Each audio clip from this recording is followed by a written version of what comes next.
Hey, Vsauce! Michael here. A few years ago, in Minneapolis, an angry dad stormed into the retail store Target.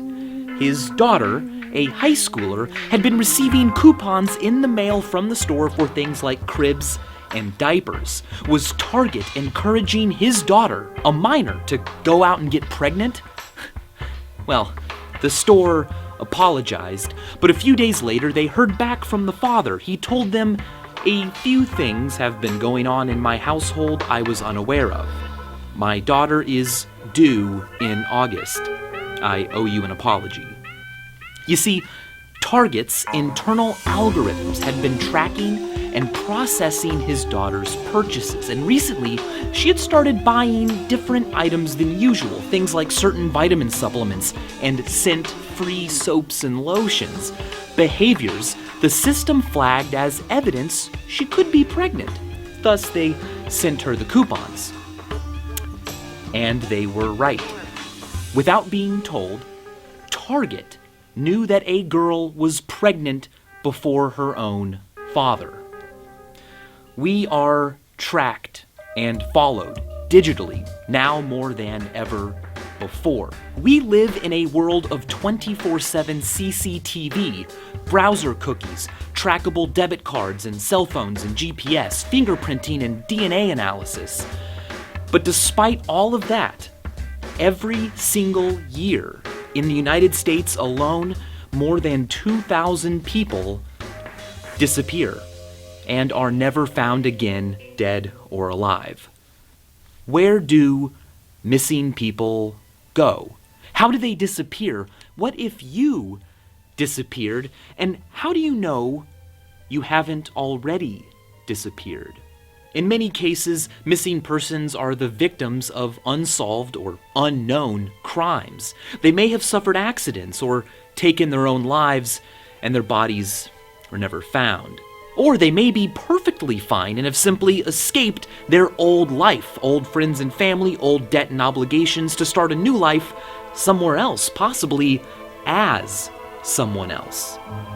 How long would it take for people to notice if you disappeared? Well, think about it. I mean, it sort of depends on who you are, how you live, and how you disappeared. In most jurisdictions, after about 5 to 7 years, if no one has heard anything from you at all, you can be declared dead, in absentia. This is what happened to French astronomer Guillaume Lejeune. In the 18th century, hundreds of people traveled far and wide to observe the transit of Venus from different locations on Earth. They knew that by comparing their measurements, they could calculate more accurately than ever before just how far away the sun was. So, Lejeune left Paris in 1760 for Pondicherry in India. But after a storm blew him off course and the British occupied Pondicherry, he was forced to spend the day of the transit on a boat at sea, which rocked too much for accurate measurements to be taken.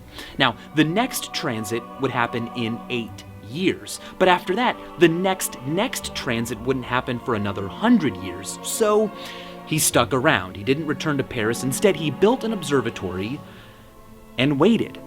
When he finally returned to Paris 11 years after leaving, he found that he had been declared dead.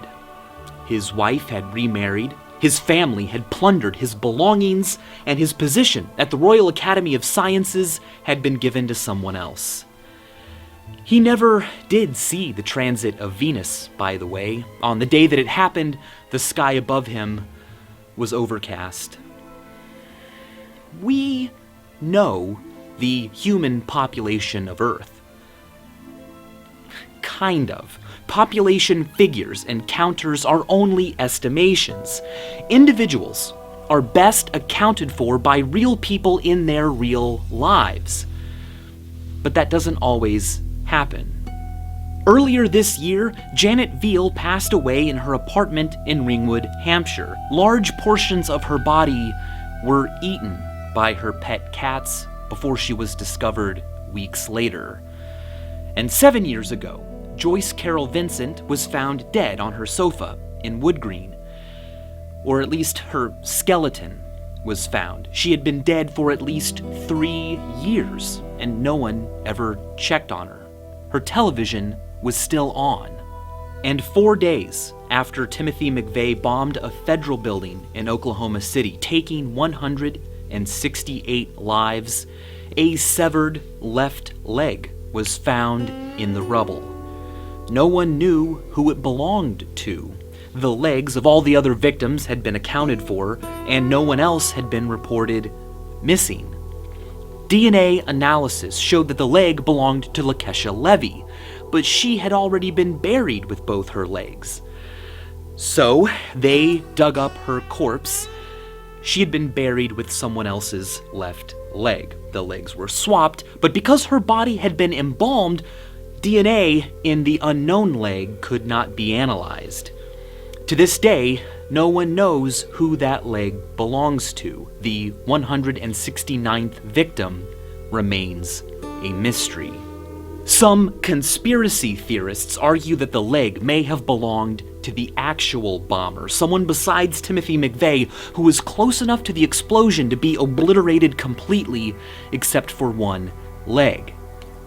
Regardless, what it does show is that it is possible for a person to disappear without anyone ever asking where they went. Sometimes people are reported dead or missing even when they aren't. Premature obituaries are common. Many living people already have one on file. If a famous person dies, the media, television, newspapers, magazines, well, they need a full story as soon as possible, so they prepare them ahead of time, locked away, leaving only the dates and circumstances of the death to be filled in. Makes sense, but it's awkward when they leak before the person's dead. In 2003, CNN's website accidentally carried draft obituaries for living people that could be accessed. It's embarrassing, but for the person reading their own obituary, it's a chance to do something that most of us never get a chance to do. See how you will be remembered after you're gone. Alfred Nobel invented dynamite. He made a fortune manufacturing and selling deadly weapons, cannons, and armaments. In 1888, his brother Ludwig died, but many newspapers mistakenly thought that he had died and published obituaries for Alfred Nobel. They weren't very flattering. One French paper declared, "The merchant of death is dead." Nobel read these obituaries and was so ashamed by what his legacy apparently was going to be. When he did die, he left almost all of his money to the cause of celebrating humanity. He created the Nobel Prize. Marcus Garvey wasn't so lucky. The story goes that after suffering a stroke, newspapers ran premature obituaries that were critical of him, saying he died broke, alone, and unpopular. Shocked by how negatively he was being remembered, Garvey suffered another stroke while reading his own obituary and died.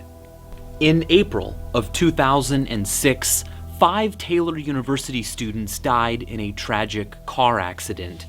Another student survived but was in a coma. She was identified as Laura Van Ryn. Her friend, Whitney Sierick, wasn't as lucky. She was pronounced dead. 1,000 people attended her funeral. But over the next few days, as Laura recovered, she began speaking. And when asked her name, Laura said, "My name is Whitney." The girls looked similar. It turned out Laura was the one they had buried. Later, Whitney was married in the very same church that years before had held her funeral. What if you are already missing and just don't know it? It's not known how often hospitals accidentally switch babies at birth. Modern hospital policies make it unlikely to happen, but because we don't all go out and get maternity and paternity tests for fun, there isn't a lot of data on the phenomenon. But it does happen. It's often discovered because of DNA tests administered to resolve child support disputes, Or, in the case of a 35-year-old woman in the Canary Islands, it's because in 2001, an employee at a store you're shopping at mistakes you for her best friend because you look exactly like her. Because she is your long-lost twin, separated from you since birth. And the sister you grew up with thinking was your twin turns out to be a biological stranger. What if you are missing, but the authorities don't know? Such is the life of the unreported missing. People in a country illegally, people estranged from their family and friends with no missing person report ever being filed, children of homeless mothers. These people aren't just missing, they are what is known as missing. The FBI's National Crime Information Database contains approximately 50,000 reported missing children. But Outpost for Hope reports that there are more than 1 million children in America who are missing without anyone knowing they're missing. It is not against the law to go missing under your own volition. You might have debts to pay or contracts to honor, but if you are an adult, the act of disappearing is not illegal in and of itself. You have the right to go missing.